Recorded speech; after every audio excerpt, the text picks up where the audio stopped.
tokkoof 25 jechuun biyya kanatti ilma madamee kontoraata taanaa birrii 200 nyaata way 150 nyaata dura 250 dafqa ishee ji'a 8 olii jechuudha. Ibn ji'a 7 ji'a 6 olii birriin kun birrii xinnoomti.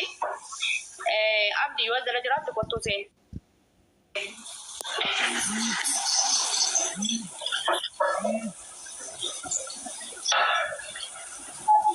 iPhone bitate inni beektamoo oli. Sora dubbis me mucayo.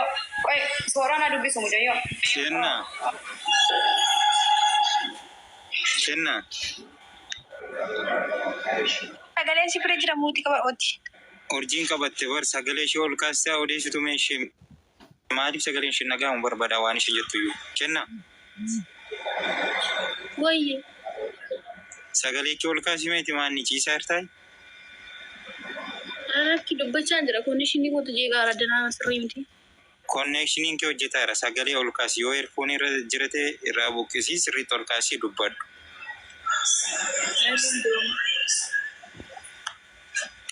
Okay.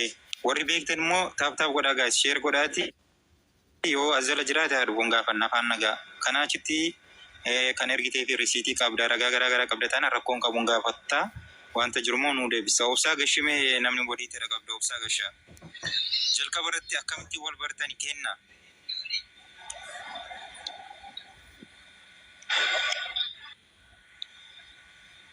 Kenna akkamitti wal bartani isa duukaa abdii duukaa akkamitti wal bartani jalqaba isaa.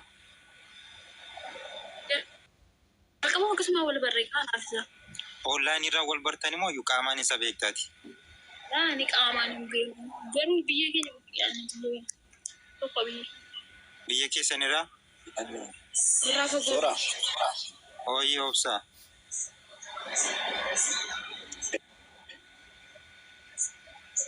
Online marraa wal bartanii wal jaallattanii jechuudha.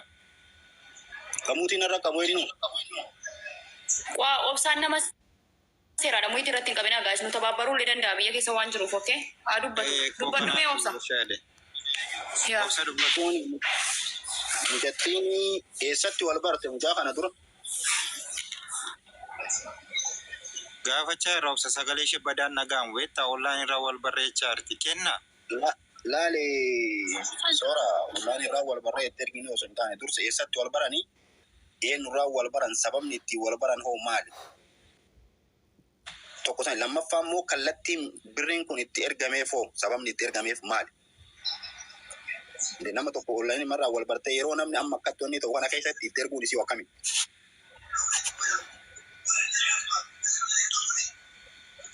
Okay, galatoomii obsaala wanticha akkamidha beekta akkan xiqqoo ishee hubaddeetti akka isheen haasa'aa turteetti mucaan kun jaalallee bifa hiriyyummaan gaafatee jaalala keessa ol gashanii wal jaallachaa turan naaf fakkaata.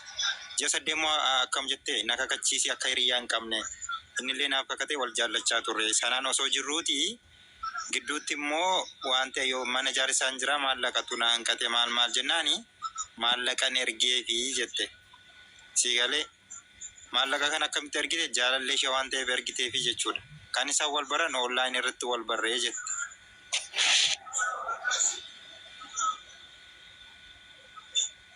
Kanuma miti kenna. Okay, birriitti ergiteefi immoo birrii 125 birrii Itoophiyaa jechuudha. Sareen gaafii yoo gadi bu'e gaafii ol qabeessa Itoophiyaa. Koi ergasiyoonni maal wallolta mooyyuu akkamitti maaltu taanaan ta'ee Sora. Oye. Sora inni eessa jiraata isin eessa jiraatti? Isheen Beeruutii jirti inni immoo biyya jira.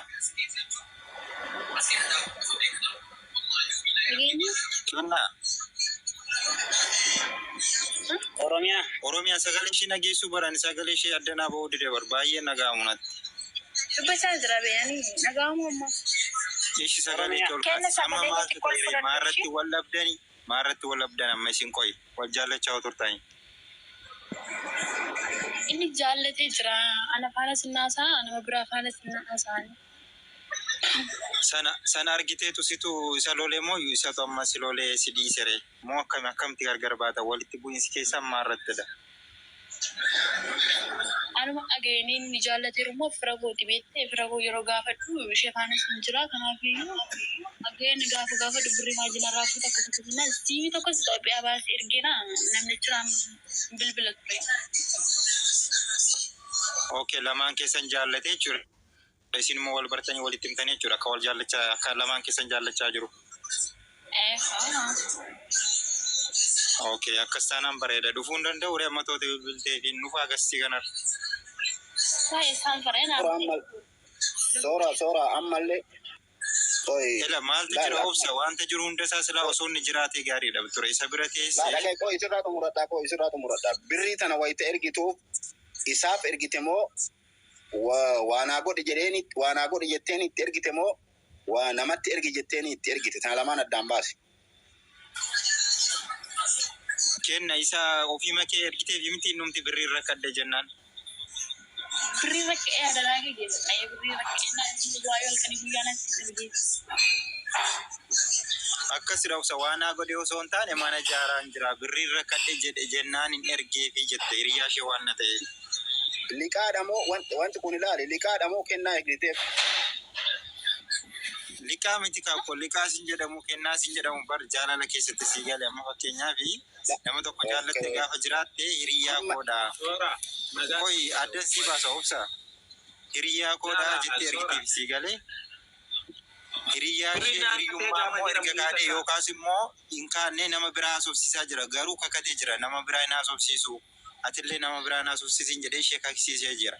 Isheen isa amantee achiiti yookaan waan godha sii galee miti hiriyaa taate gaafa jirtu hiriyaan koo tokko yoo waa rakkadhe maallaqa naaf ergiti maaliif na ergiti bor jireenya keenya waliin jiraanna waan ta'eef sii galee akka sanaatti malee liqaa yookaas immoo kennaa kennitee fi hin jedhamu isa kana gidduu jira rakkoon beektaa obsa.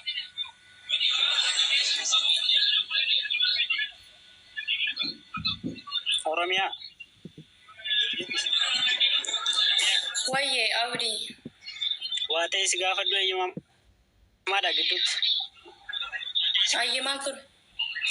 Eeyyina waan si gaafachuu barbaade dubbii kana dura keessaan xumurtanii xumuramuu dinnaan onlaayinitti fiddan immoo asumarraan xumuruu barbaadan.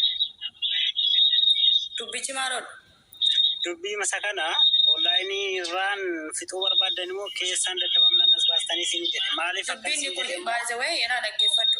Abdii dubbiin dubbii nama biraati sii galee garuu immoo mucayyoon kun ammayyuu gurbaan kun dhimma mucayyoo saniitiif illee ittiin ni gaafatama ganaa gama seeraatiin hin gaafanna nuti akkamittiin gaafanna mucayyoo kana miidhama erga miidhee booddee immoo amma ammaatti viidiyoon mucayyoo kana miidiyaarraa azzawaawwaramaa jira viidiyoo kana akka hin daddarbu kan taasisaa jiru immoo gurbaadhuma kana sii galee gurbaan kun si jammari amma mucayyoon kan himachaa jirtu dhimma mallaqan irraa qabaanna nyaatee sin fuudhanaan jedhee nakakee jetteemi ani kan isee kana isaan toof isaa jira dubbataa jira kan mucattitti ishee duraa sun igin ganarra deebi'ameetu itti gaafatama keessaatiin xumurtaniittu dhiifama gaafatee raaminaamin yeroo sana irra diddibdanii ijoollee biyyaadha dhiisi urjibinaamin jettanii mucaa kana ammallee gadheen itti rorrisaa jirti sii galee inni tokkoffaa irratti ilma dhiiraa ta'e kabaja ilma dhiiraa tuqaa jira dubartoota hedduu lubbuu isaaniitti taphachaa jira sii galee dubartoota mucayyoon sun har'a coggaarraan si ammama kaminaan nyaachaa jiru nutu beeka sii galee du'aaf jireenya gidduu jirti jechuudha nu bira jirti wanta ta'eef gurbaan kun seeraan iyyuu itti deemamee itti gaafatamuu qaba. Dhugaama isaasitti hima jechuudha abdii. Biyyaa keetii isa gorsuu danda'uu qabda. Wanti jiru abdii mucaan kun akkan argeetti nama baay'ee miidhaa jira na fakkaata sii galee jaalala fakkeessee shamarran baay'ee miidhaa jira natti fakkaata kanaafi osoo isa fiddanii osoo isa bira teenyaa haasofne gaariidha wanta jiru sii galee abdii. Soora. Ooyyee. Nagaan siniif haa ta'u obboleettiin keenya kennaani nama lama wal biratti nu jaallatee jechaa jirti mucayyoo sanallee haa fiddu ishee maal godhee jira laata mucayyoo kennaa biratti jaallate kennaan ani nan beeka wal barree jirra kan jettuun sanallee fiddanii wal biratti maaliif liiviin funan soraadha itti isheen uftu. Kunoo kana rakkoon isaanii jechuudha. Isheerra rakkoo qaba amma ishee kan himachaa jiru kennaadha bara abbaan himanne koo dirqamaan fiddee himata. Kennaan ammallee taanaanii dhaggeeffadha kennaan ammallee taanaan maallaqa akka wanti irratti galchite waan ta'eef namoota biyya keessa jiranitti kenname akka wanti hin qabamaa dirqama.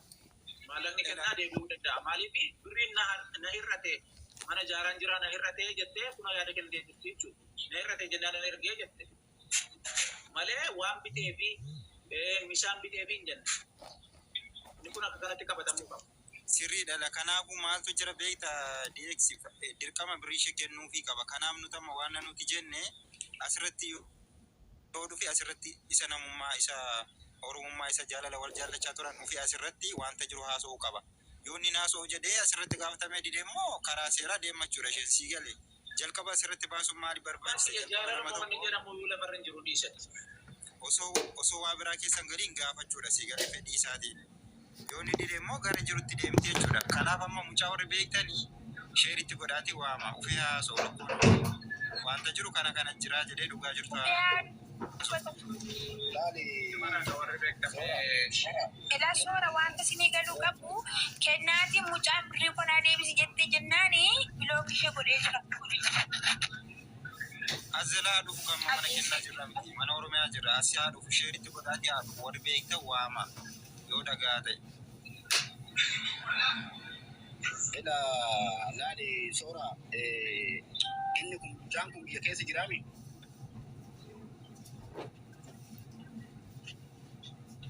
Jira. Okay. Inni erga biyya keessa jiraate warri isa beekan asirra jiru. Abdiin ni beeka abdii fidi dhageeti. Ni beeka abdii. Itti sheer godhee yookiin itti bilbilee fool jedheen. Osoo hin babal'annee osoo immoo girrigirrii biraa keessa jiru keessa odoo seenee cafaqaa warra kun walajjeesu saniin labsii baay'isan keessa seenee otoo hin dhayamne kootu irratti dhiyaadhu jedheen. Dhageessee? Abdii miyuuti qabadhu abdii waamuu dandeessa abdii.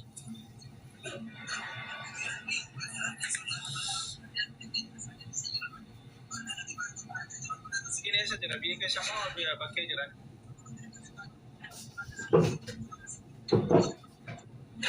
Oromiyaa. Nasala jiraate jo maqaan isaa beekshin godhan jechuudha guys. Biyya jira moo? Eelaa kottaa dhaggeeffadhaa. Beekshin godhan maqaan isaa jala jiraatennaan. Abdii asirra jirtaanaan kottollitti dabala asirra jiraachaa jirta yoo asirra jiraate olaa galuu itti kabajaan isa waamaa jirra dhufee yaa dubbatu. Kana booddee seerri bakka kamiyyuu jira guys. Ilaa dhugaa rabbii shawadamina abdii muyiti gaafadhu. Abdii. Abdii. Lakkoofsi isaan qabdu nu jettiin? Bilookina godhee jettee bar. Lakkoofsa Kenna isaa lakkoofsa isaa nutti hime. Lakkoofsa isaa kan Lakkoofsa gubbaa. Waasaap irra sheerraa godhee hojii. Hin qabu lakkoofsa isaa lakkoofsa isaa yeroo duraa karaa ilmoo biloogisa godhee. Isti daawwaluu fi dandeessaa miti daariitti kan biyya keessaan kenna lakkoofsa isa biyyaa ergi. as kenni. Girubbii nu qabnu dhiisati gurbaan ijoolletti taphachaa jiraate girubbii humti dhamu jiru. Kaarra dhimma biraan girubbii deemneerra. Kenna maal jettee? Girubbiin dhamu jiru. Dhugaa waaqayyo gurbaan kun nama dhiiga nama buuse nyaatu dhaban. Dhaggeeffadhaa kan ammasini dubbii kana olii gadi hin godhina. Namni isa beektanii yookaan lakkoofsa bilbilaasaa kan Itoophiyaa fida. Kennaati akkamitti lakkoofsa isaan qabu? Ani silkii kana beeku bitee silkii tokkotti ergeessaa